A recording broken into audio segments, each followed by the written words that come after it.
Assalamualaikum warahmatullahi wabarakatuh.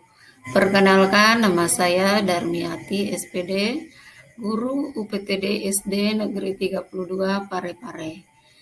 Izinkan saya memaparkan aksi nyata saya, modul 14 Budaya Positif.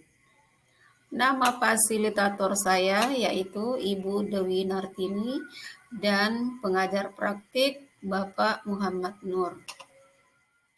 Penerapan budaya positif yang saya lakukan yaitu menyusun keyakinan kelas, melakukan segitiga restitusi, dan mengadakan sosialisasi terhadap rekan-rekan sejawat di sekolah. Bismillahirrahmanirrahim. Assalamualaikum warahmatullahi wabarakatuh. Waalaikumsalam warahmatullahi wabarakatuh. Bagaimana kabar kalian hari ini? Alhamdulillah, luar biasa. Allahu Akbar. Oke, alhamdulillah kabar baik semua. Nah, hari ini kita akan membuat keyakinan kelas atau biasa disebut dengan kesepakatan kelas. Pernah dengar sebelumnya ada istilah keyakinan kelas? Sudah pernah atau belum? Belum. Ya. Kalau peraturan pernah dengar? Pernah. Ya. Ada peraturan atau tata tertib yang ada di sekolah. Ya. Kalau yang mau kita lakukan sekarang adalah menyusun keyakinan kelas 5, ya, atau kesepakatan kelas. Gunanya apa?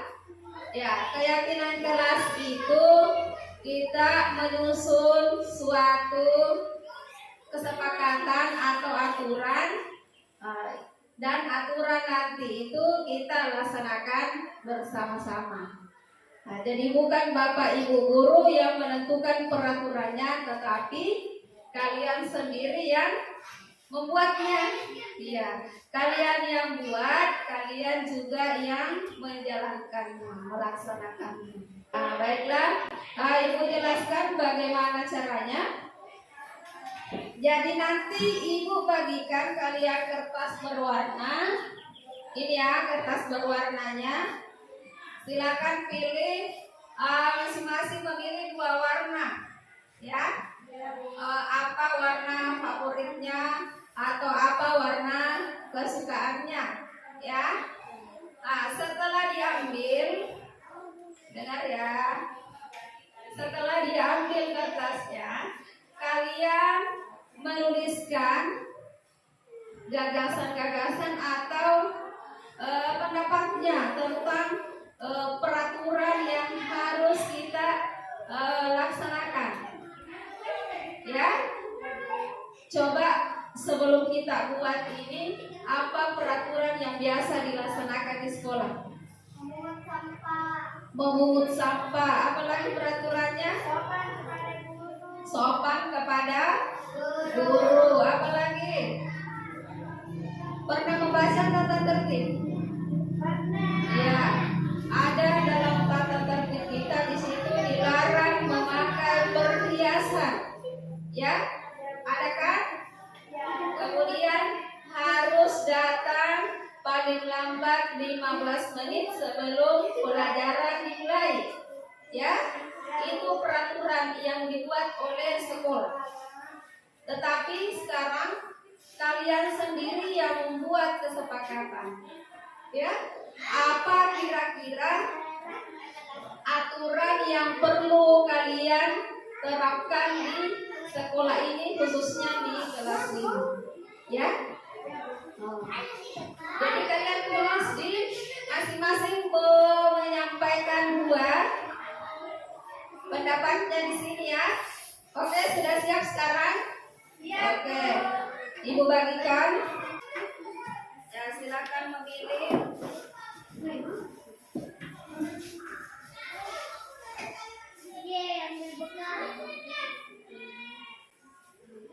Ya, masing-masing mengambil 2, ya.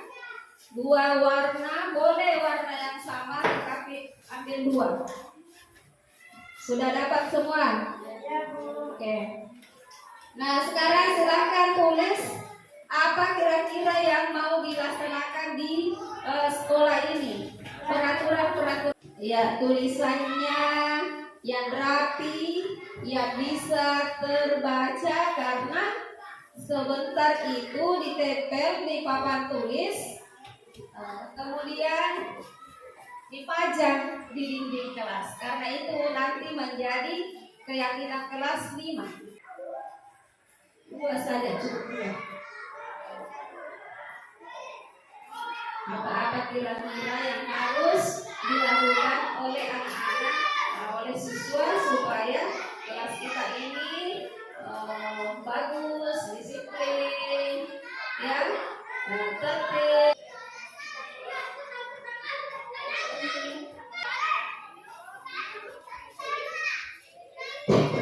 Oke, bagus.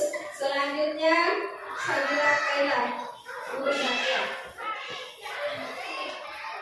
Jadi menempelnya harus rapi ya, disusun. Jangan asal ditempel saja, disusun ke bawah sesuai dengan warnanya.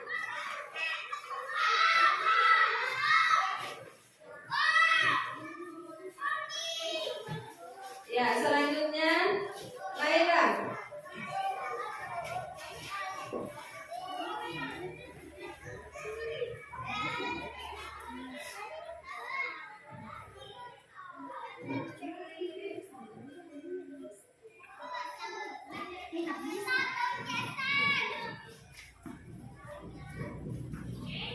Ya. Baby.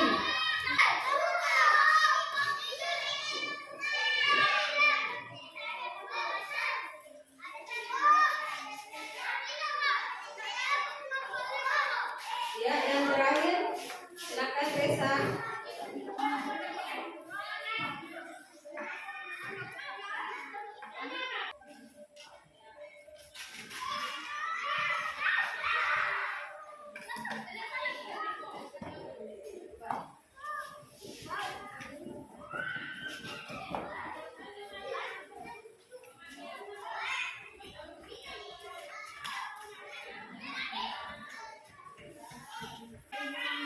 Ini adalah kesepakatan kalian ya. Kalian sudah mengungkapkan pendapatnya atau gagasannya tentang aturan yang kita mau terapkan di sekolah, khususnya di kelas kita ya. Kita lihat yang pertama, jadi kita tulis dulu masing-masing di papan tulis ya. Ini tadi yang pertama, silakan ditulis. Siapa yang bisa bantu ibu guru tulis di papan tulis. Boleh masing-masing menuliskan juga apa tadi yang sudah kita tulis ya. Yang besar-besar tulisannya.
Nah, kalian sudah menyampaikan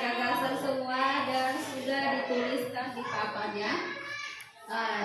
Jadi Ibu bacakan yang pertama, ini tadi tidak memakai perhiasan di sekolah atau di kelas. Nah, ini pendapatnya dari temannya ya. Kemudian belajar dengan sungguh-sungguh saat pelajaran dimulai. Kemudian yang ketiga, sopan dan santun kepada guru di sekolah maupun di luar sekolah. Membersihkan di kelas sesuai hari piket, kemudian mematuhi peraturan di sekolah atau di kelas. Selanjutnya, sopan kepada guru, memungut sampah, kemudian rajin mengerjakan tugas, memungut sampah, melakukan piket kelas, dan memungut sampah. Jadi apa yang anak-anakku sampaikan ada yang sama ya? Iya. Memungut sampah. Sepakat semua bahwa anak-anakku akan memungut sampah jika melihat sampah di kelas atau di halaman sekolah. Sepakat? Sepakat. Ya, yakin bisa melakukan? Insya Allah ya. Jadi kalau ada sampah di kelas, meskipun bukan hari piketnya, tapi melihat sampah tersebut, apa yang akan kalian lakukan? Memungut sampah. Ya, kalian sudah ungkapkan bahwa kalian akan mampu, ya, memungut sampah. Yakin bisa melakukan? Yakin. Jadi memungut sampah ini kita sepakati atau tidak? Iya, kita pilih sepakat untuk memungut sampah.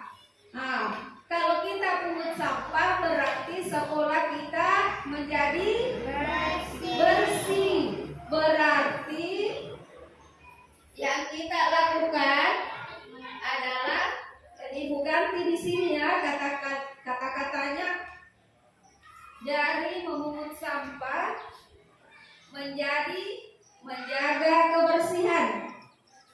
Oke? Memungut sampah kan tujuannya adalah menjaga kebersihan. Berarti menjaga kebersihan sekolah.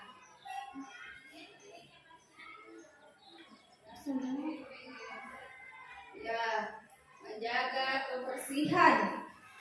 Jadi kebersihan di sini yang dimaksud kebersihan lingkungan, misalnya ada sampah, kemudian kebersihan dirinya sendiri, ya. Kebersihan tangannya, kalau kita sudah makan, tidak perlu Bapak dan Ibu guru yang arahkan mencuci tangan.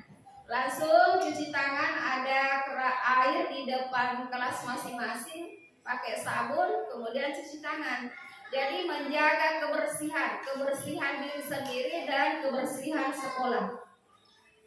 Sepakat mau melakukan? Sepakat. Jadi kita pilih menjaga kebersihan adalah keyakinan kelas kita yang pertama. Oke? Selanjutnya kita lihat lagi keyakinan sekolah selanjutnya, belajar dengan sungguh-sungguh. Sepakat ini? Ataukah ada yang mau merasa bebas memilih-milih pelajaran? Misalnya tidak mau saya belajar matematika, pelajaran PJOK saja dia sukai karena banyak bermainnya, lari-lari, ya? Ataukah tidak? Semua pelajaran penting ya. Ya, tidak boleh pilih-pilih mata pelajaran. Semua mata pelajaran itu penting dan baik untuk kita semua. Oke. Belajar dengan sungguh-sungguh saat pelajaran dimulai. Nah, apa kira-kira kalimat keyakinannya ini? Cocok. Tadi kan memungut sampah, Ibu ganti dengan menjaga kebersihan.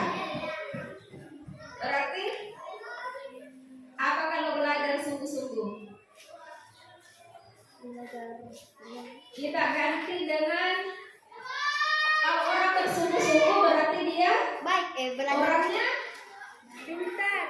pintar. Kalau dia sering melakukan berarti dia orangnya disebut apa itu orang? Misalnya rajin, betul sekali. Berarti rajin apa? Belajar. Rajin belajar. Oke. Sepakat rajin belajar.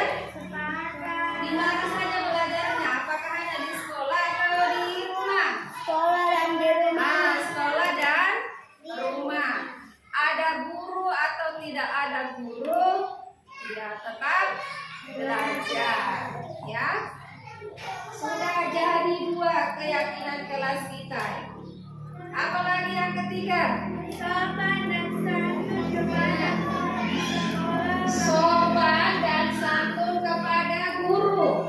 Apakah hanya kepada guru kalian berbuat sopan? tidak. Kepada siapa lagi? Orang tua.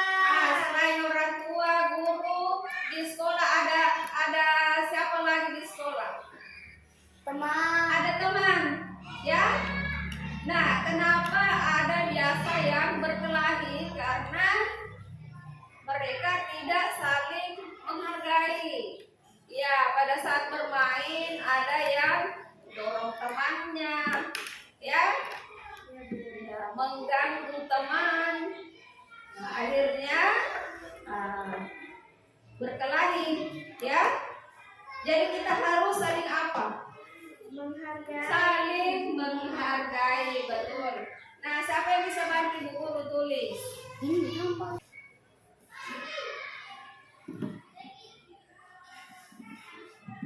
Ya, sudah rajin belajar, sudah saling menghargai, membersihkan, menjaga lingkungan, mematuhi peraturan. Peraturan apa biasa yang ada di sekolah? Ya, Tidak memakai perhiasan. tidak memakai perhiasan, apalagi sopan kepada guru, apalagi Menjaga kebersihan. menjaga kebersihan. Oke, rajin mengerjakan tugas, memungut sampah, melakukan piket kelas, apalagi kita pilih 5 keyakinan kelas ya. Diserahkan ada 5 nanti keyakinan kelas.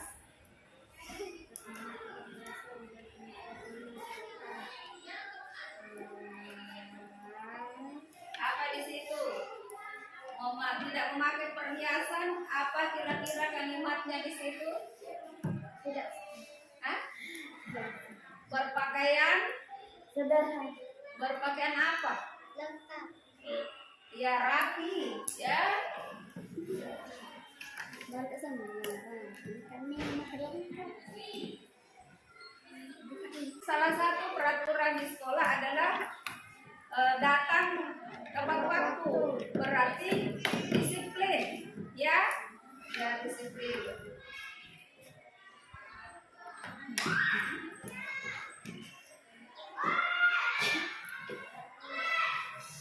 Sudah ada 5 keyakinan kelas yang kita sudah buat. Nah, Ibu bacakan yang pertama, menjaga kebersihan. Yang kedua, rajin belajar. Yang ketiga, saling menghargai. Kemudian yang keempat, berpakaian rapi. Dan yang terakhir adalah disiplin. Dari keyakinan kelas ini, apakah anak-anakku sepakat untuk melakukan? Sepakat ya? Dia jadi hasil kesepakatan ini nanti kita tanda tangani. Iya, kita tempel dulu hasil kesepakatan ini. Ini adalah aturan yang berlaku di sekolah ini atau di kelas kita. Kita tempel nanti di sana. Nah, itu kalian baca setiap hari supaya mengingatkan kalian, oh saya harus melaksanakan keyakinan kelas ini. Ya, lihat yang pertama, oh menjaga kebersihan, oh Berarti kalau tugasku misalnya piket, saya harus datang pagi-pagi ke sekolah, ya? Iya. Nanti yang bertanda tangan di situ boleh perwakilan ya. Jadi tidak semua menandatangani. Perwakilan itu berarti mewakili teman-temannya. Ya. Jadi yang tanda tangan nanti di situ adalah Rauda, Naswa dengan Kaila. Ketua, sekretaris dengan bendahara. Bukan berarti yang lain tidak melaksanakan, tetap melaksanakan juga. Ya, cuma 3 yang tanda tangan. Oke. Nah, kapan keyakinan kelas ini kita akan laksanakan? Hari ini, Bu. Mulai hari ini ya, sekarang. Yakin? Yakin bisa melaksanakan. Ibu juga percaya bahwa kalian akan mampu melakukan ini. Karena ibu percaya bahwa anak-anakku semua adalah anak-anak yang hebat, ya, anak-anak yang rajin, anak-anak yang cerdas, berarti bisa melaksanakan semua keyakinan kelas yang telah kita buat, yang telah kita sepakati bersama hari ini. Kalian janji bisa melakukan? Janji. Oke. Insya Allah kita bersama-sama melaksanakan keyakinan kelas tersebut, ya. Nah, semua punya cita-cita? Semua. Apa cita-citanya? Kaila, apa cita-citanya? Poluan. Menjadi poluan. Naswa Guru, Bu. menjadi guru. Rauda Dokter. ada dokter. Naila mau jadi apa? Guru. Semua cita-citanya adalah cita-cita yang mulia. Nah, untuk memperoleh cita-cita tersebut, mewujudkan cita-cita tersebut, yang harus kalian lakukan adalah selain belajar juga membiasakan diri untuk selalu disiplin, ya, mematuhi aturan-aturan yang ada. Karena kalau kita disiplin, kita rajin, maka memudahkan bagi kita untuk memperoleh, mewujudkan cita-cita yang kita impikan bersama. Nah, baiklah, untuk pertemuan hari ini Ibu cukupkan. Mudah-mudahan keyakinan kelas yang kita sudah buat bisa dilaksanakan bersama-sama secara ikhlas, ya. Iya, ikhlas menjalankan karena kalian sendiri yang buat, ya, bukan Bapak Ibu guru. Ibu akhiri dengan ucapan Assalamualaikum warahmatullahi wabarakatuh.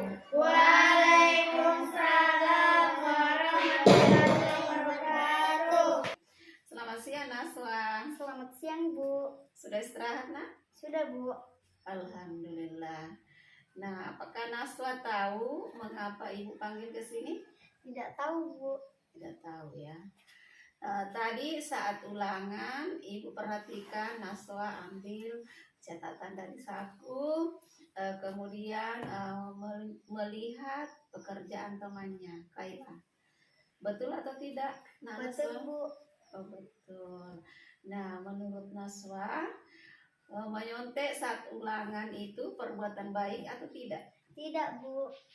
Oh, perbuatan tidak baik.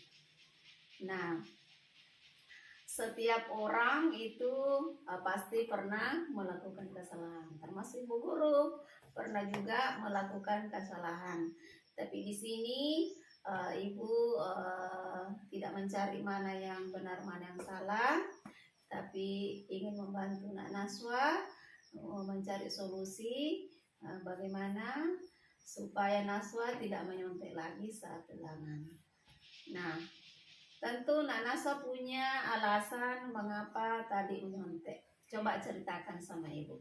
Karena lupa belajar, Bu. Lupa belajar.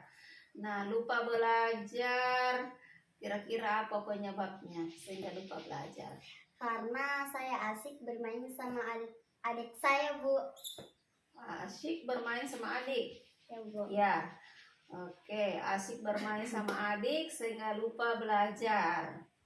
Nah, Masih ingat kesepakatan kelas atau keyakinan kelas yang kita buat sebelumnya? Iya, Bu. Apa itu coba? Jujur dalam bertindak. Oke, jujur dalam bertindak. Nah, apakah Naswa yakin bahwa sifat jujur itu perlu dimiliki oleh semua orang dan baik untuk kita? Yakin? Yakin. Nah, kira-kira apa yang akan Nak Naswa lakukan agar tidak menyontek lagi pada saat ulangan? Belajar dengan baik, bekerja semampu mungkin, tidak bermain pada malam hari, dan berdoa kepada Allah. Iya, betul sekali. Jadi kita harus rajin belajar. Pada saat ulangan kita kerjakan semampu kita.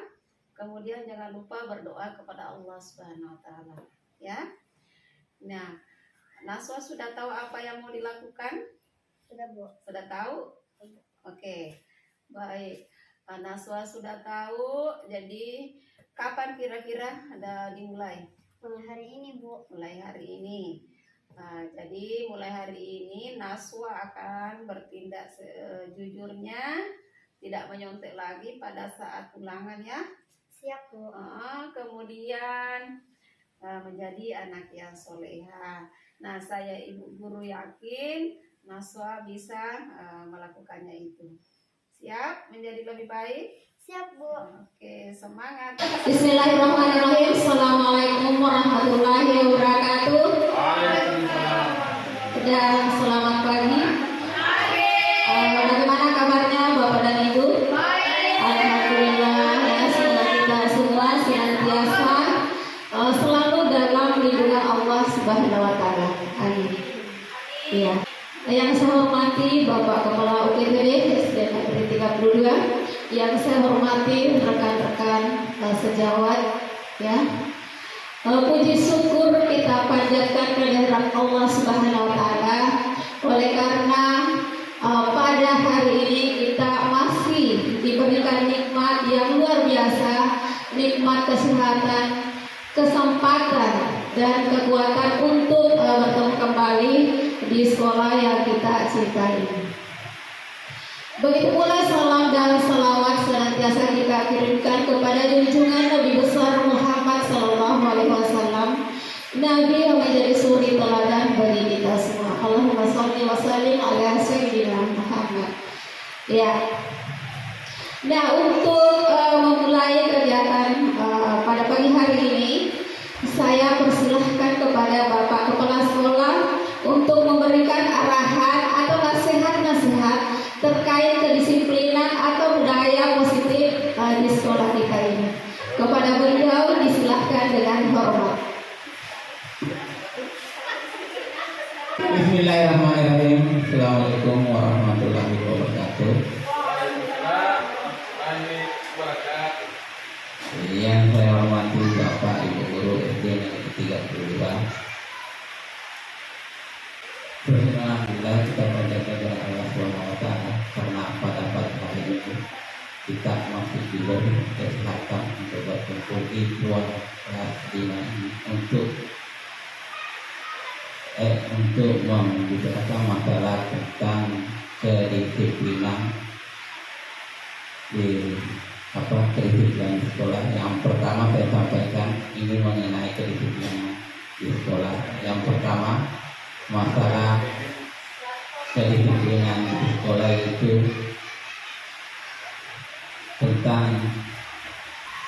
tentang budaya kita, yaitu yang pertama memberikan masalah budaya, yaitu budaya di sekolah kita itu budaya si Batawi, umpamanya marilah kita coba. Dan mungkin ini yang sampaikan mengenai tentang ini kedisiplinan. Mudah-mudahan apa yang kita sampaikan ini kita selalu mendapatkan motivasi untuk kegiatan-kegiatan selanjutnya yang ada di sekolah kita ini. Mudah-mudahan di sekolah kita ini lebih maju lagi kedisiplinannya dibanding hari-hari berikutnya. Mungkin ini yang saya sampaikan. Saya akhiri. Wabillahi taufiq wal hidayah. Assalamualaikum warahmatullahi wabarakatuh. Terima kasih kepada Bapak Kepala Sekolah atas arahan atau nasihat-nasihatnya kepada kita semua. Semoga apa yang disampaikan oleh beliau bermanfaat dan kita akan melaksanakan dalam kegiatan kita sehari-hari di sekolah. Terutama tadi penyampaian masalah budaya tabe ya. Ya, ini ada kaitannya dengan pembahasan kita pada hari ini. Di mana budaya tabe kearifan lokal itu ya harus selalu dipertahankan meskipun masuknya budaya-budaya asing, kemajuan teknologi yang semakin canggih itu, tapi kalau kita dari bawah dari awal itu menekankan bagaimana menerapkan budaya-budaya yang positif ini, insya Allah tidak tergeserkan. Ya, baik Bapak dan Ibu. Sebelum saya menyampaikan pemaparan tentang budaya positif ini, saya perkenalkan diri saya dulu. Jadi saya adalah Darmiati, calon guru penggerak angkatan 7. Jadi Bapak dan Ibu, di sini saya tidak bermaksud untuk menggurui, ya. Tetapi ini adalah satu rangkaian daripada program guru penggerak, di mana kita CGP diberikan amanah atau tanggung jawab untuk melaksanakan aksi nyata, ya, menyampaikan atau melakukan sosialisasi kepada rekan-rekan guru atau yang lain, ya, terkait apa materi yang telah didapatkan, seperti itu. Dan saya rasa sebenarnya ada di sini rekan yang sudah pernah mendapatkan materi ini. Kalau tidak salah Ibu Hamriani ya sudah pernah di Makassar waktu pelatihan. Jadi saya rasa bukan hal yang asing. Oke. Baik.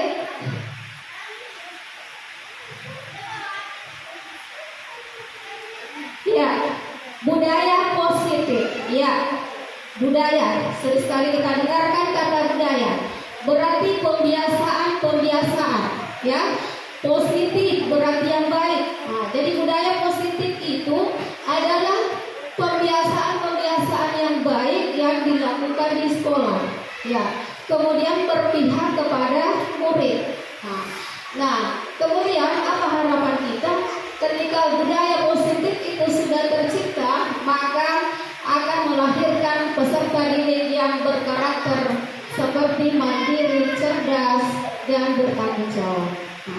Jadi ini budaya positif adalah materi yang kami pelajari dalam modul 1, tepatnya modul 1.4.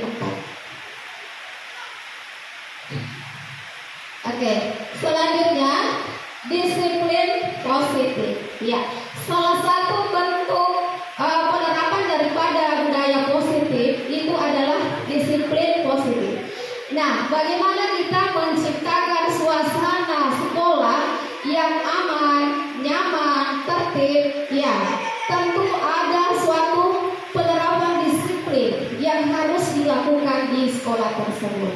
Nah, dalam hal ini yang dimaksud adalah disiplin positif. Ya, mungkin yang terpikir selama ini mendengar kata disiplin itu adalah peraturan yang ada dalam pikiran kita, mungkin peraturan, tata tertib, atau bahkan mungkin yang terlintas. Kalau kita berbicara disiplin itu ada hukuman. Apabila kita melanggar suatu aturan maka ada hukuman. Ya. Namun ternyata setelah mempelajari modul ini itu bisa mengubah mindset saya terkait tentang disiplin positif. Ya. Bapak Ki Hajar Dewantara, Bapak pendidikan kita, pernah menyatakan bahwa di dalam suatu kemerdekaan harus ada disiplin yang kuat. Ya, dalam diri seseorang itu harus ada self disiplin, ya, atau disiplin diri, disiplin yang berasal dari dalam diri seseorang itu, tanpa terpengaruh dari orang lain. Nah, kapan kita tidak memiliki disiplin diri ini, maka orang lain yang akan mendisiplinkan kita. Jadi garis besarnya kalau masalah disiplin di sini adalah Ya, seperti itu. Jadi disiplin positif adalah suatu bentuk kontrol dalam diri kita. Bagaimana kita mengontrol diri untuk mencapai suatu tujuan. Ya, tentu saja yang kita harapkan kalau sudah berlaku disiplin positif ini adalah munculnya nilai-nilai kebajikan. Ya.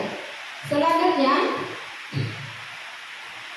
nah, inilah nilai-nilai kebajikan universal yang akan muncul kalau kita sudah menerapkan budaya positif ini.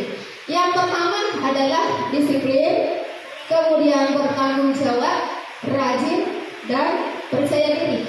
Sebenarnya banyak sekali nilai-nilai kebajikan yang lainnya, ini hanya sebagian sampel saja. Kemudian tujuan dari kurikulum Merdeka Belajar adalah mewujudkan profil pelajar Pancasila. Ini sudah berulang-ulang kita dengarkan bagaimana itu profil pelajar Pancasila. Ada berapa Bapak dan Ibu elemen dari profil pelajar Pancasila? Ada berapa? Ini sudah ada di slide ya, betul sekali bahwa ada 6 unsur ya atau elemen dalam profil pelajar Pancasila. Yang pertama, di sini tidak terlalu jelas ya, beriman dan bertakwa kepada Tuhan yang Maha Esa. Ya, jadi masalah keagamaan, bagaimana pribadi anak itu menghargai orang lain, ya, berhubungannya juga dengan Tuhan. Kemudian berkebinekaan global. Kita ini terdiri dari bermacam agama, suku, ras. Nah, jadi kalau kita tanamkan bagaimana berkebinekaan global, anak-anak akan bisa menanamkan dalam dirinya sikap toleransi, menghargai orang lain, mau bergaul. Ya, biasakan ada anak-anak tidak mau bergabung dengan temannya yang mungkin miskin, atau kalian lihat kulitnya hitam, rambutnya keriting. Ini yang mau dihilangkan ya. Jadi bagaimana bisa menerima perbedaan, kemudian kebudayaannya juga selalu kita terapkan. Kemudian yang ketiga adalah gotong royong. Nah, ini adalah karakter yang selama ini nenek moyang kita yang terdahulu ya, bagaimana menanamkan gotong royong. Sekarang saya lihat dengan kemajuan teknologi ini sudah mulai bergeser ya. Kalau kita di kampung-kampung saya rasa masih ada jiwa kegotong royongan, misalnya dalam membangun rumah ya, jadi ada kerjasama. Tapi kalau saya lihat di perkotaan, kalau ada acara pengantin itu biasanya hari-harinya saja baru pergi ya, seperti itu. Kemudian adalah kreatif. Iya, bagaimana anak-anak itu berkreatif, tidak begitu menerima saja, bagaimana dia mengembangkan ide-idenya, iya, atau gagasan-gagasannya. Jadi dia kreatif, terampil. Kemudian adalah bernalar kritis. Bernalar kritis itu dia mampu mengolah informasi yang ada. Jadi tidak serta-merta informasi yang dia dapatkan dia telah mentah-mentah. Apalagi sekarang anak-anak kan hobi gadget, ya. Jadi banyak hoax, berita-berita hoax yang beredar di media sosial.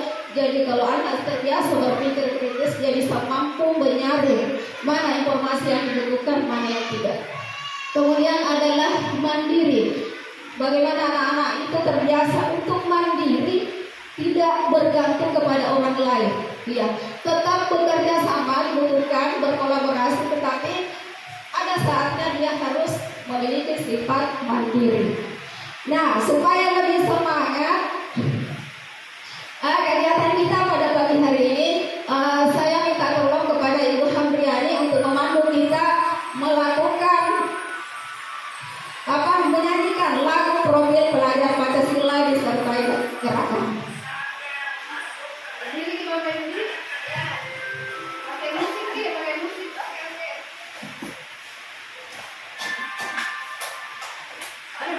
Gerakannya dulu tanpa musik dulu.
peserta didik yang berprofil pelajar Pancasila. Ya, selanjutnya adalah motivasi. Nah, teman-teman, saya minta tolong lagi satu orang mengepalkan tangan, ambil barang-barang berharga di sekitarnya, kemudian kepalkan tangannya dan buat yang lain itu teman yang di sebelahnya itu berusaha untuk membuka kepalan tangan temannya. Boleh dengan rayuan, boleh dengan diberikan penghargaan, boleh dengan paksaan, dengan apa cara, dengan segala cara boleh. Ya, jadi bagaimana caranya supaya kepala yang kecil-kecil saja yang bisa digenggam, dikepal dengan kuat-kuat. Oke, silakan. Kalau saya nilai yang diberikan dapat dikasih kembali dong. Iya, tergantung dari kesepakatan masing-masing. Jadi kalau mau dikasih terusnya, jadi boleh dan bisa juga tanpa dirayu, tanpa dipaksa, atas kesadaran sendiri mau memberikan. Jadi barang berharga dikepal dalam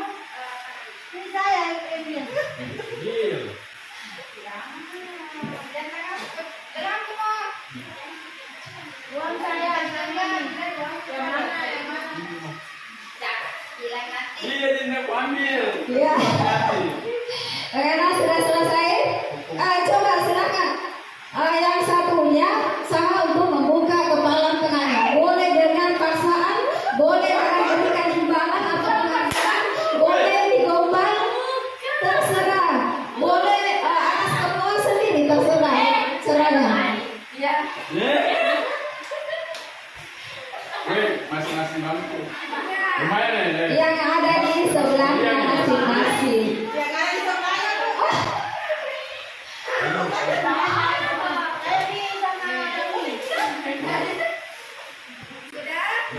Ada yang sudah berhasil membuka? Pak, yang biasa pintar membuka itu Pak Adi. Ya, buka pintu. Baik.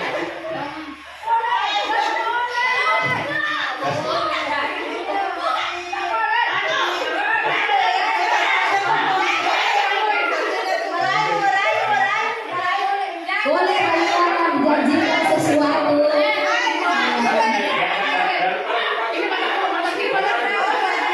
Daripada dipaksa bukit.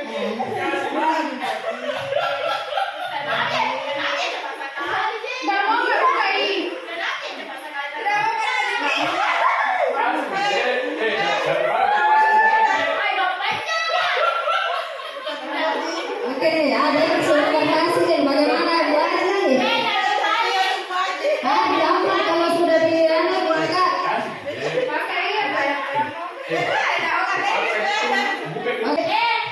Sudah. Terima kasih kepada Ibu atas kerjasamanya. Jadi, ya semuanya sudah berhasil tadi. Kajian tersebut atau percobaan tersebut ada kaitannya dengan motivasi. Dalam teori kontrol, Dr. William Glasser mengatakan setiap manusia atau seseorang berperilaku itu pasti ada salah, bahkan ketika dia dalam keadaan terpaksa. Ya, jadi seseorang akan berperilaku bisa melakukan sesuatu karena ada yang pertama untuk menghindari ketidaknyamanan atau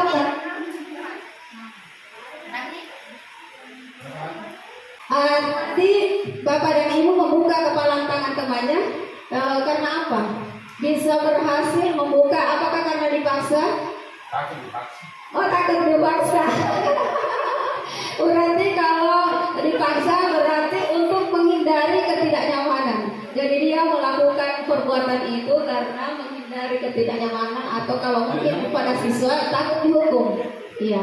Nah, motivasi yang kedua adalah untuk mendapatkan imbalan atau penghargaan dari orang lain. Jadi diiming-imingi sesuatu, misalnya nanti kalau dapat 100 saya kasih gula-gula dan sebagainya ya. Jadi mau berbuat karena untuk mendapatkan suatu imbalan. Nah, motivasi yang ketiga adalah untuk menjadi orang yang mereka inginkan dan untuk menghargai diri sendiri. Nah, inilah yang sangat diharapkan, bagaimana anak itu termotivasi untuk belajar, bukan karena takut dihukum, bukan karena mengharapkan penghargaan, tetapi dia secara sadar dan muncul dalam dirinya keinginan sendiri. Dia bisa memahami bahwa saya ini untuk belajar. Ya, belajar itu bagus untuk masa depan saya. Jadi dia sudah tahu apa yang harus dilakukan. Selanjutnya, oke, berikutnya adalah hukuman. Ya, tadi saya sempat mengatakan biasanya kalau kita berbicara disiplin, ada biasanya itu hukuman. Silakan Bapak dan Ibu perhatikan gambar yang ada di layar di slide. Gambar pertama adalah memberikan hukuman, menyuruh anak-anak yang melanggar, mungkin dia bermain-main pada saat upacara, ataukah dia mungkin terlambat, maka anak tersebut disuruh berdiri di tengah lapangan matahari yang sangat panas, kemudian menghadap ke bendera untuk hormat. Iya, mungkin kejadian seperti ini pernah kita lihat atau bahkan kita alami ketika kita masih sekolah dulu. Ya. Kemudian yang kedua adalah anak-anak mungkin melakukan kesalahan, misalnya bermain-main dalam kelas saat belajar, ataukah mungkin nilainya terlalu rendah, dapat merah, maka guru memberikan suatu tindakan atau hukuman dengan menyuruh dia berdiri di depan teman-temannya sambil memegang kedua telinga. Ya, bahkan ada biasa menyuruh siswa kan angkat kaki sampai pulang. Ya. Nah, inilah bentuk-bentuk hukuman. Jadi hukuman itu adalah tindakan yang diberikan kepada siswa yang melanggar dan sifatnya tidak terencana. Ya, tidak ada perencanaan sebelumnya. Misalnya terlambat tindakan, tiba-tiba disuruh keliling lapangan. Kemudian siswa tidak dilibatkan untuk tindakan hukuman tersebut. Guru satu-satunya mengambil keputusan. Jadi seperti itu. Kalau tindakan hukuman tidak terencana, kemudian siswa tidak dilibatkan, kemudian hukuman itu bukan saja dalam bentuk fisik, iya, memberikan kata-kata kasar berupa verbal, itu juga termasuk adalah tindakan memberikan hukuman. Ya. Nah, apa akibatnya kalau kita sering menerapkan tindakan hukuman kepada anak adalah tentu anak-anak akan merasa marah, merasa tersakiti, dan timbulnya rasa tidak nyaman dalam diri mereka. Bahkan bisa muncul dalam diri mereka ada jiwa-jiwa pemberontak, ya, tidak mau mendengarkan, ya. Mungkin pada saat itu dia laksanakan, tapi berikutnya dia tidak mau. Bahkan yang lebih parah kalau dia sudah membenci yang namanya peraturan, gitu. Oke, jadi hukuman ini adalah sifatnya negatif. Nah, selanjutnya ada yang namanya penghargaan. Ya, penghargaan, pemberian hadiah, pemberian biasanya gula-gula atau snack-snack yang lain. Ya. Salah satu tujuan kita biasanya memberikan penghargaan kepada anak itu karena kita ingin memotivasi mereka, ya, supaya lebih aktif dalam pembelajaran. Ya, memang pada dasarnya berhasil, tapi ternyata setelah dilakukan penelitian, ini sifatnya pengaruhnya hanya dalam jangka pendek, hanya bersifat sementara. Karena anak-anak mau melakukan sesuatu karena ada yang dia inginkan, dan tidak mungkin juga kita guru mampu memberikan penghargaan secara terus-menerus gitu. Kemudian jadi penghargaan itu sifatnya tidak efektif. Kemudian penghargaan bisa mematikan kreativitas. Ini sudah pernah diuji coba, ya. Ternyata anak-anak yang bekerja tanpa mengharapkan imbalan tidak dijanji sebelumnya itu jauh lebih kreatif dibandingkan rekan-rekan bukannya yang mengharapkan imbalan. Dan yang saya lebih terkesan di sini adalah penghargaan bersifat menghukum. Oke, saya juga baru tahu bahwa ternyata kenapa penghargaan itu sebaiknya dihindari. Karena ternyata itu hukuman itu sama dengan penghargaan.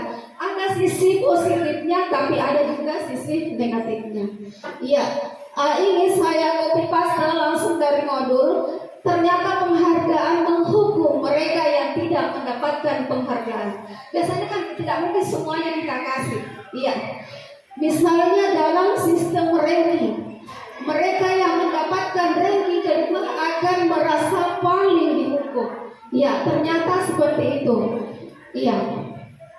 Dan mungkin atas dasar inilah,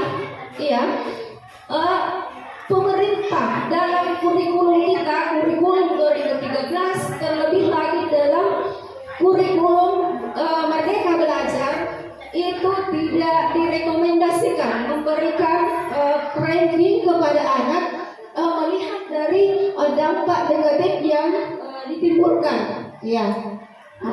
Terutama katanya yang ranking 2. Biasanya kan kalau kita sedang mengelola nilai hanya beda 1 poin, 2 poin. Jadi biasanya timbul rasa penyesalan dalam diri anak itu karena hanya beda sedikit saja. Kenapa bukan saya?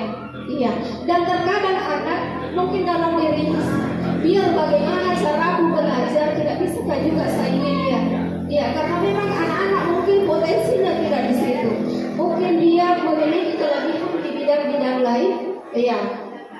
Sedangkan saya lihat kalau penilaian di buku rapor itu hanya terfokus kepada 2 aspek saja, yaitu sisi penilaian pengetahuan dan penilaian keterampilan. Hanya itu. Jadi hanya 2. Nah, seperti itu.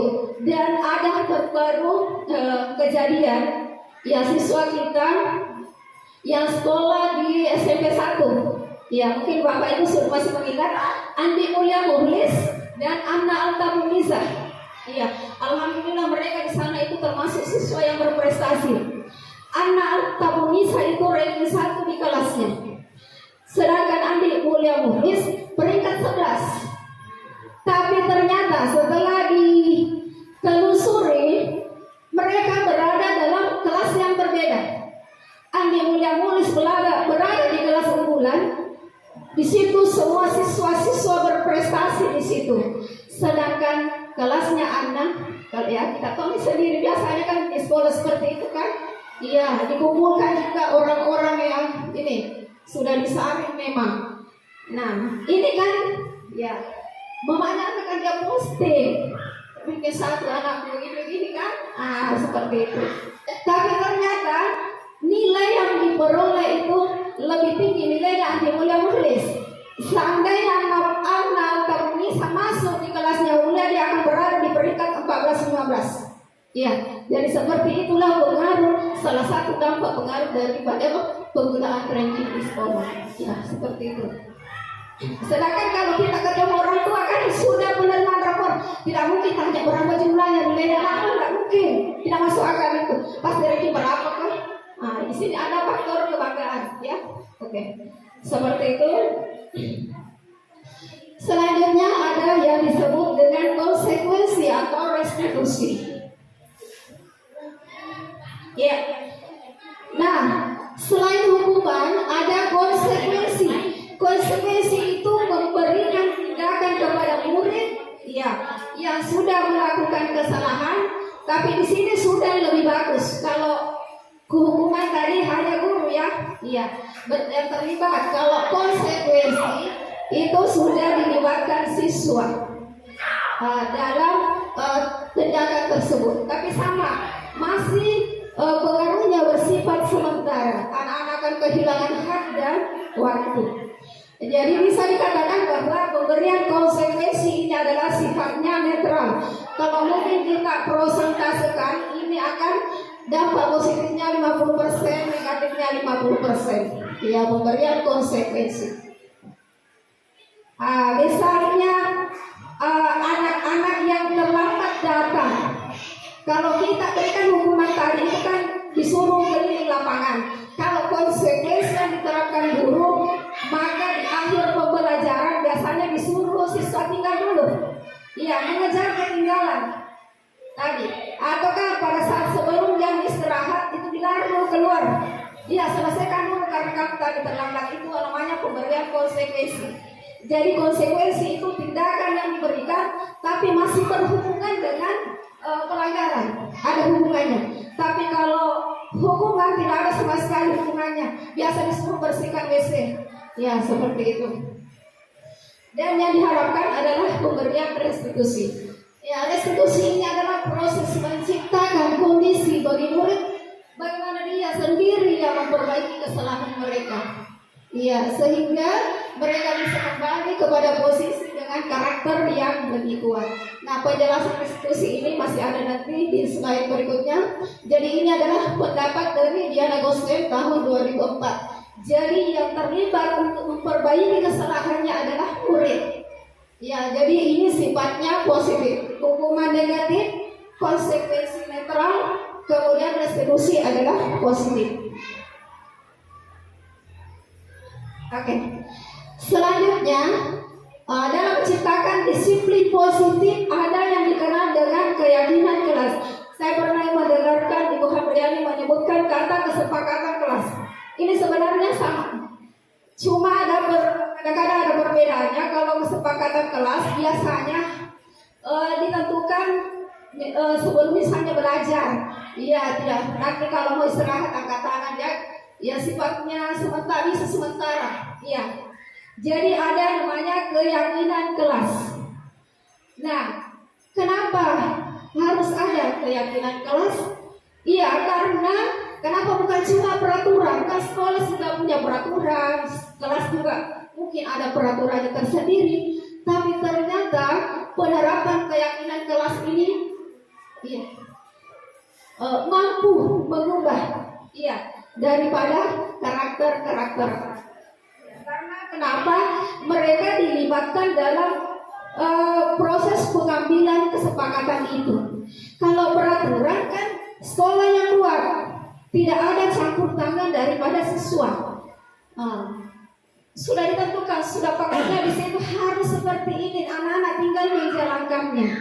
Tapi kalau kita libatkan mereka dalam aturan atau yang disebut dengan keyakinan kelas, pasti dia akan merasa lebih semangat karena mereka merasa lebih memiliki peraturan. Saya yang buat itu, saya yang harus bertanggung jawab. Ya. Nah, adapun cara-cara membuat keyakinan kelas itu, yang pertama kita lakukan curah gagasan atau curah pendapat. Jadi semua siswa memiliki hak yang sama menyampaikan pendapatnya. Iya, saya sudah pernah lakukan. Ini saya bagikan kertas berwarna.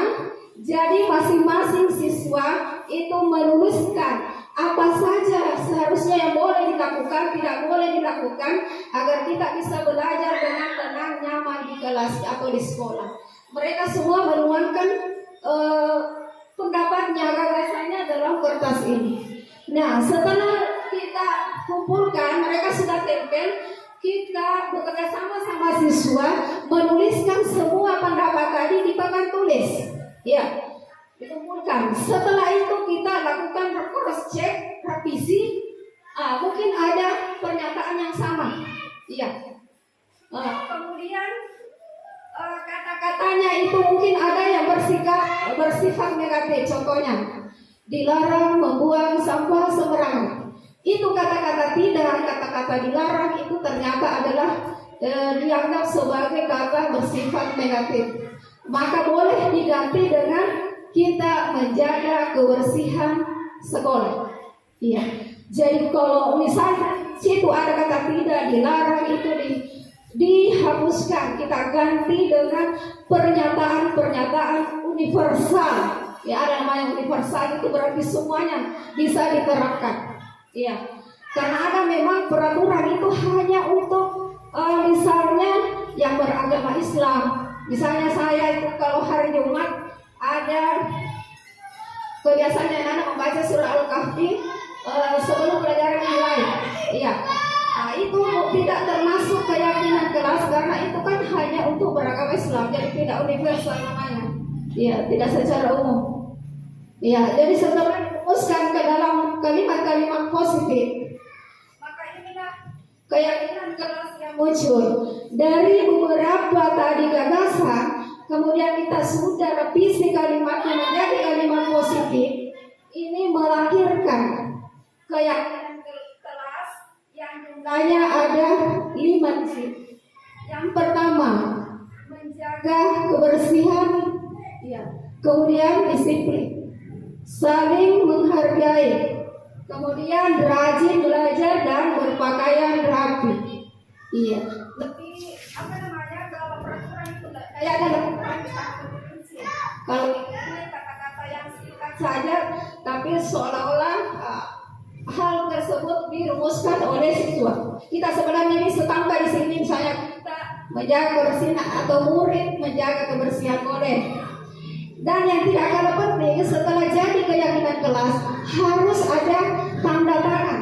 Iya, ini bagian penting juga. Nah, siapa yang pertama? Wali kelasnya, kemudian para pengurus kelasnya. Nah, kalau sudah ada tanda tangan seperti ini, maka semakin kuatlah keyakinan kelas yang telah kita buat. Nah, saya mengharapkan kepada rekan-rekan guru yang lain supaya di kelas masing-masing mungkin ke depannya kita sudah berada di semester 2, kita mungkin bisa merumuskan keyakinan kelas di kelas kita masing-masing ya terkait dengan peraturan yang ada di sekolah. Sebenarnya bagusnya ini kalau kita bikin poster yang besar. Iya, saya juga ada rencana itu kayak apa tuh namanya? Kayak baliho apa itu? Iya. Mungkin tidak mahal jika kalau kita bikin seperti itu, mungkin ditampilkan foto-foto tak bersama siswa di bawahnya ada nih keyakinan kelas tak, kesepakatan kelas tak. Ya mungkin itu setiap kelas nanti kita bisa lakukan. Oke, selanjutnya. Nah ini tadi contohnya sama tadi yang saya jelaskan. Saya skip saja. Oke, kebutuhan dasar manusia. Nah sebagai seorang pendidik, kita harus mengetahui apa saja yang menjadi kebutuhan dasar setiap orang. Bukan hanya kita menguasai materi, menguasai metode, tapi harus kita tahu latar belakang daripada siswa sendiri. Ternyata ada 5 kebutuhan dasar setiap manusia. Yang pertama adalah kebutuhan bertahan hidup. Nah, kebutuhan bertahan hidup ini berkaitan dengan makan, minum, berpakaian, dan tempat tinggal. Bisa dikatakan kebutuhan pokok primer. Ya. Nah, kenapa ada anak biasa kita temui pada jam istirahat dia mengambil atau mencuri makanan daripada temannya? Ya, ini yang perlu kita pertanyakan. Bisa mungkin anak-anak ini melakukan pelanggaran itu karena ada kebutuhannya yang tidak terpenuhi. Mungkin dia tidak sempat sarapan pada saat berangkat ke sekolah, mungkin dia lupa bawa uang jajan dan sebagainya. Jadi kita tidak boleh langsung memberikan tindakan hukuman, tapi kita harus bertanya, menelusuri seperti apa sebenarnya. Oke, selanjutnya kasih sayang. Nah, setiap orang pasti ingin dicintai, disayangi, diterima. Kenapa, Ben? Diterima dimanapun kita berada. Di rumah kita mau disayangi sama suami, di sekolah mau disayangi rekan-rekan guru dan siswa, itu ya. Anak-anak biasa itu bermain-main, tidak memperhatikan kita menjelaskan, karena mungkin dia tidak mendapatkan kasih sayang dari rumah. Orang tuanya mungkin terlalu sibuk. Orang tua mungkin juga dia tidak memiliki orang tua, dia menumpang di keluarganya. Jadi dia tidak memperoleh kasih sayang sehingga dia harap dari gurunya, sehingga dia bermain-main karena ingin diperhatikan. Iya. Kemudian kebutuhan dasar yang ketiga adalah penguasaan. Penguasaan itu adalah kebutuhan kita ingin diakui oleh orang lain. pasti mau semua diakui. Ya kita ingin menunjukkan, oh ini kompetensi saya. Saya biasa kan ada media sosial, kita mau mendapatkan like, komen. Itu salah satunya adalah ingin diakui. Itu adalah kebutuhan penguasa. Selanjutnya adalah kebebasan. Kita semua mau bebas, tidak mungkin pasti tertekan. Jadi bagaimana kita guru merancang pembelajaran sedemikian rupa, menarik sehingga anak-anak tidak hanya menerima materi monoton saja di dalam kelas, ya, dengan adanya ceramah, tapi mungkin bisa diarahkan di luar kelas, karena pada dasarnya anak-anak itu ingin bebas bergerak. Dan kebutuhan dasar yang lain adalah kesenangan. Kesenangan. Anak-anak itu pada dasarnya suka bermain. Iya. Jadi bagaimana kita merancang pembelajaran yang memasukkan unsur permainan, karena ternyata itu memberikan dampak yang luar biasa bagi anak-anak kalau kita belajar sambil bermain. Jadi anak-anak tidak stres, tidak menerima saja materi-materi menumpuk, tapi dia bisa mengelola stresnya juga dengan dialihkan ke permainan-permainan yang tentunya selaras dengan materi pada hari itu. Di sini ada gambarnya ya, kartu-kartu yang lagi viral, ya. Seperti itu. Jadi ini permainan-permainan sekarang. Saya sangat terkesan dengan Reza. Pasti tahu rekan-rekan ibu harus tahu Reza ya, bagaimana dia di kelas selama ini berbicara, ya. Tapi ternyata dia punya kelebihan yang lain yang baru terungkap sekarang. Ternyata dia punya kemampuan di kreativitasnya itu. Dia sudah sering lomba. Dengan adanya kartu-kartu ini, dia pernah juara. Dia dapat hadiah 300.000 dan sering pergi lomba. Ternyata dia punya kelebihan. Jadi itu memang anak-anak itu punya gaya belajar yang berbeda-beda. Ada visual, audio dan beda-beda. Jadi itu mungkin yang perlu kita pahami. Dan untuk salah satu cara untuk mengetahui kebutuhan dasar manusia, kita bisa melakukan kuesioner. Saya pernah uji coba kepada salah satu rekan guru, Pak Suryadi. Ada rekan siswa Raudah Nurizira dan Aswagonika. Dan saya lihat hasilnya dari sini. Ternyata kebutuhan dasarnya Pak Ari yang pertama itu ingin dicinta, ingin diberikan kasih sayang. Itu yang pertama dia dari hasilnya sekolah saya. Nah, ternyata masih membutuhkan yang namanya kasih sayang. Seperti itu ya. Oke, lanjut. Oke, lanjut. Kemudian kita beralih ke 5 posisi kontrol.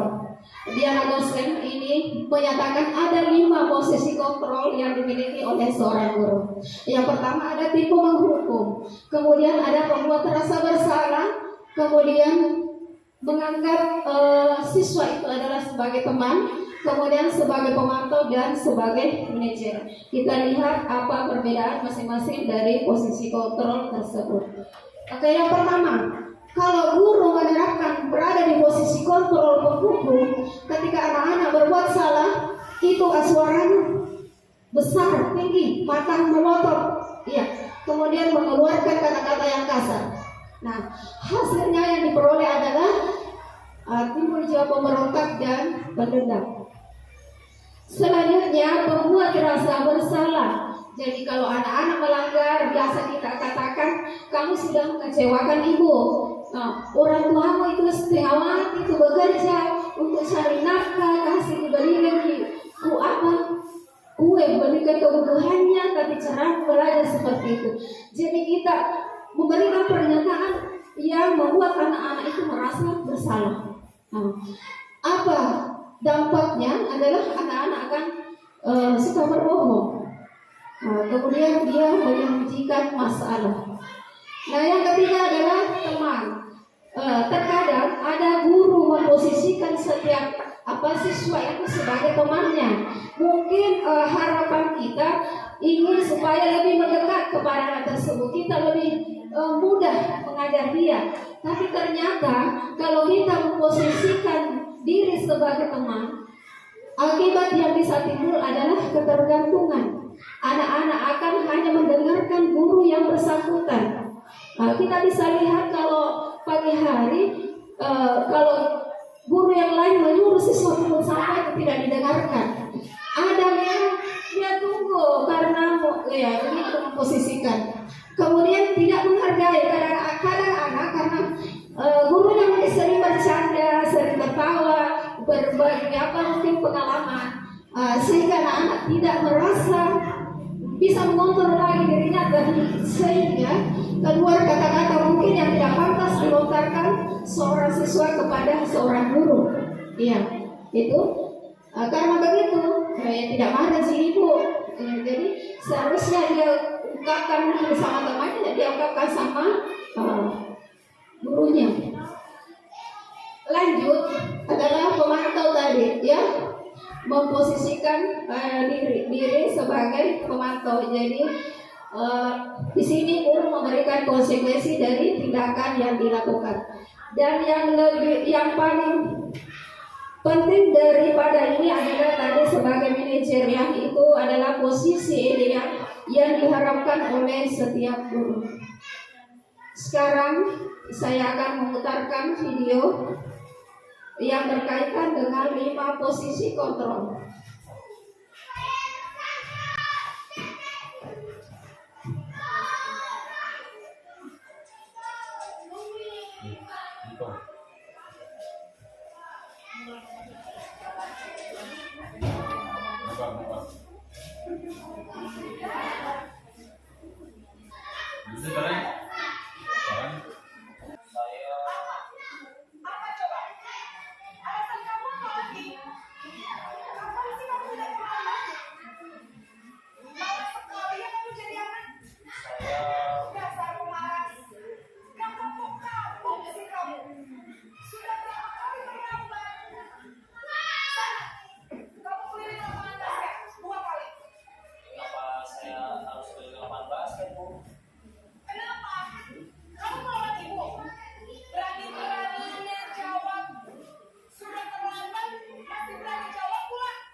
Saya lupa sekolah saya sekolah.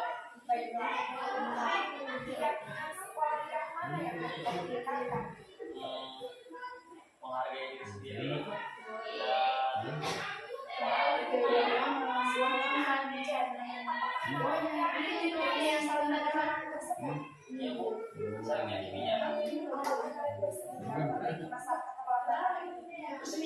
dan bagaimana kalau memperbaiki masalah keterlambatan ini?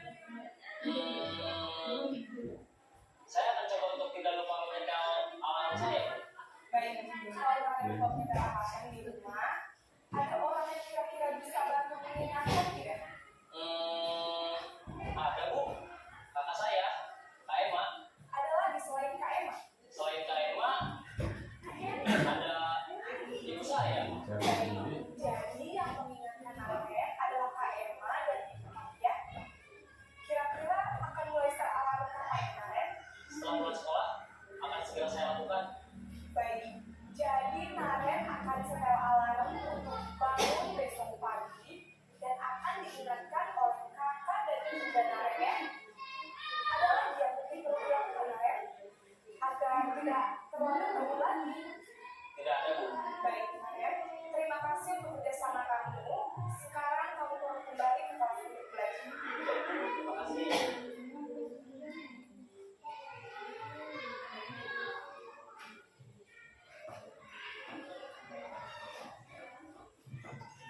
Ya, demikianlah video yang berkaitan dengan 5 posisi kontrol yang dimiliki oleh guru.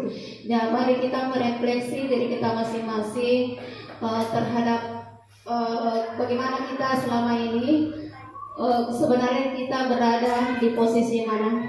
Apakah sebagai penghukum, pembuat merasa bersalah, atau sebagai teman, pemantau, dan manajer. Nah, di antara 5 posisi inilah yang diharapkan yang kelima adalah manajer. Ya, posisi yang paling ideal. Tentunya itu bukan perkara yang mudah untuk mencapai posisi itu, tetapi harus dimulai dulu. Ya, tidak bisa berhasil kalau tidak dimulai dari sekarang. Ya, banyak berlatih dan tentunya pembiasaan. Oke, selanjutnya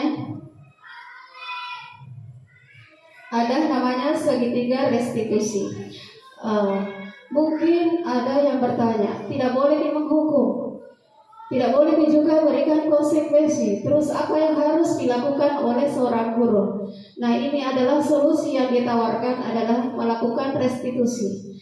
Nah, restitusi adalah suatu proses dialog antara guru dengan murid, antara orang tua dengan anak. Jadi bukan cuma di sekolah bisa diterapkan, tapi bisa diterapkan di rumah bersama anak masing-masing. Ya.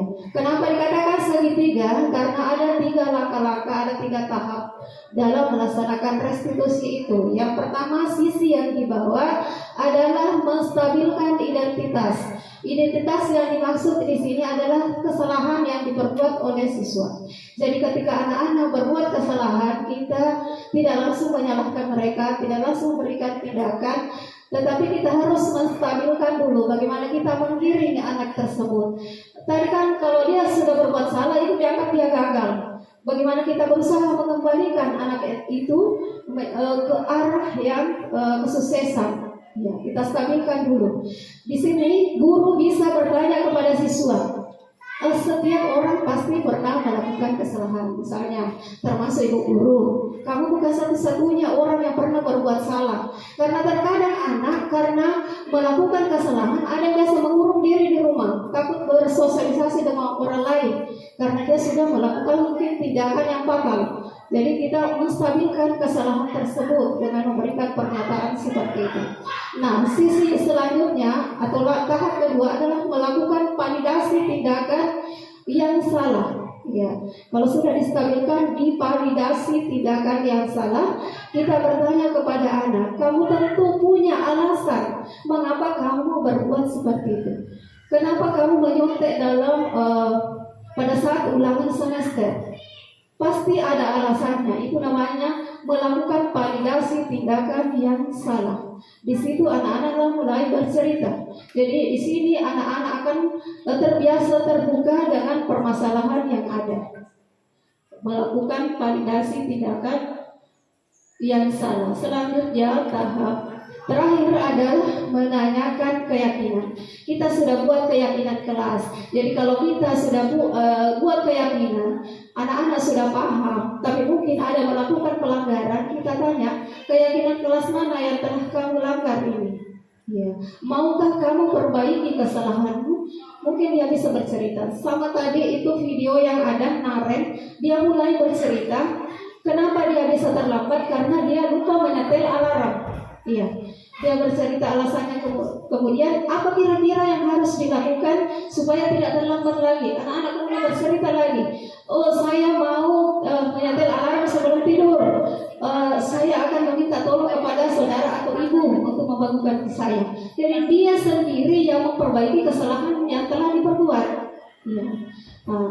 Jadi harapan kita setelah melakukan segitiga restitusi, anak-anak itu mampu menyelesaikan permasalahan mereka dan kemudian tidak melakukan lagi di kesempatan yang lain. Jadi sifatnya bisa dalam jangka waktu yang lama. Nah, ini tadi tujuannya menstabilkan identitas, mengubah identitas anak dari orang yang gagal melakukan kesalahan menjadi orang yang sukses. Validasi tindakan salah dan menanyakan keyakinan. Sudah tadi saya jelaskan.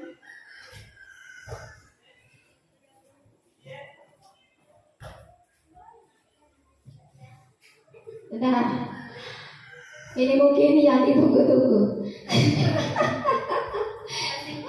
Kesimpulan. Baiklah Bapak dan Ibu, sebagai kesimpulan daripada pertemuan kita pada pagi hari ini, yang pertama adalah budaya positif itu bisa menciptakan suasana lingkungan sekolah yang aman dan nyaman.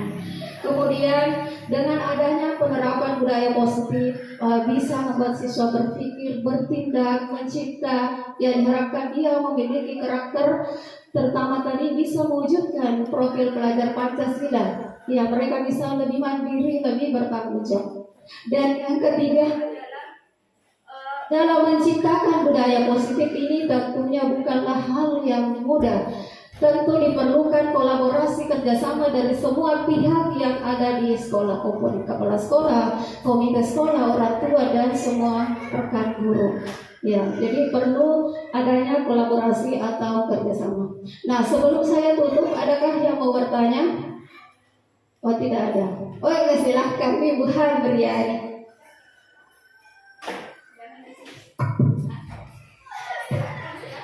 Terima kasih atas kesempatannya. Assalamualaikum warahmatullahi wabarakatuh. Yang saya ingin tanyakan di sini, apakah tadi mengenai kesepakatan kelas, jadi yang mana yang benar, kesepakatan kelas atau keyakinan kelas? Oke, terima kasih. Terima kasih atas pertanyaan daripada Ibu Hamriani. Manakah yang benar, kesepakatan kelas atau keyakinan kelas? Saya rasa semuanya benar, tapi dalam yang modul yang kami pelajari, kami tidak membahas kesepakatan kelas, tapi yang ditekankan adalah keyakinan kelas. Contohnya, itu keyakinan kelas. Apa masalah keyakinan dulu ya? Misalnya kita ke kota, kita pakai helm. Ada mungkin persepsi yang berbeda dari setiap orang yang memakai helm ke kota. Mungkin ada yang mengatakan saya takut ditilang, takut melanggar. Ya, tapi mungkin ada mengatakan bahwa saya memakai helm karena faktor keselamatan. Itu yang dia yakini dalam dirinya.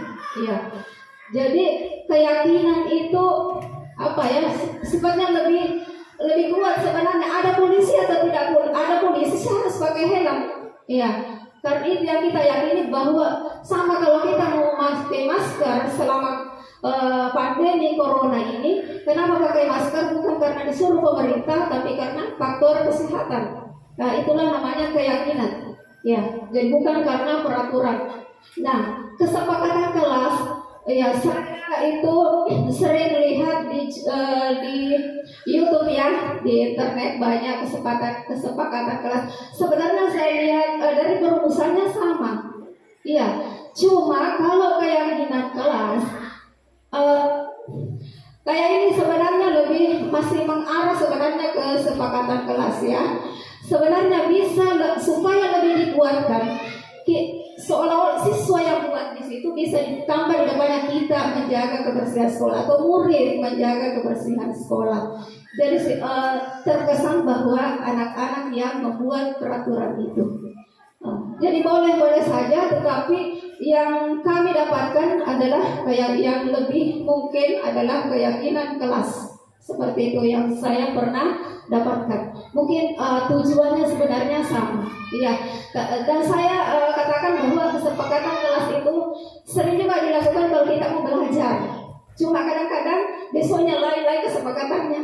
Ya, misalnya ibu hanya menjelaskan sampai jam sekian ya, karena ibu mungkin ada kegiatan lain, ya itu mungkin disetujui. Jadi bisa saja kesepakatan itu hanya bersifat sementara, ya. Jadi boleh, saya rasa tidak ada masalah. Boleh kesepakatan kelas, boleh keyakinan kelas. Kalau saya menyarankan, karena itu yang kami dapatkan, yang ada dalam kurikulum Merdeka Belajar sekarang adalah keyakinan kelas. Seperti itu. Bagaimana? Oke? Ya, keyakinan kelas. Ya, lebih yakin. Karena di situ kan tadi ada langkah restitusi, ada kaitannya. Menanyakan keyakinan pada tahap ketiga. Ketika kita melakukan restitusi tahap ketiga itu adalah keyakinan kelas apa yang kita sudah langgar. Nah, seperti itu.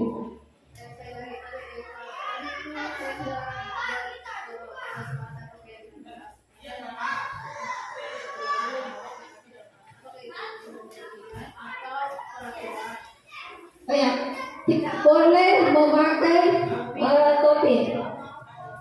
Kalau saya lebih cenderung ke kesepakatan. Ya, kalau ya keyakinan bersifat lebih umum dan tidak boleh ada kata-kata negatif, tidak boleh menggunakan topi. Mungkin lebih diarahkan kepada berpakaian sopan dan rapi. Ya, seperti tidak bersifat umum. Ada lagi? Oke.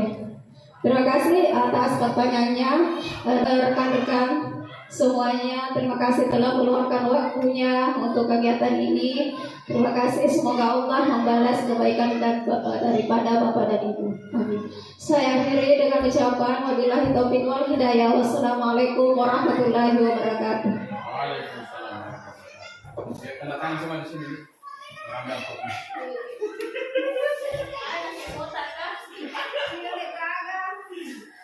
Jadi saya ganti di situ. Bangun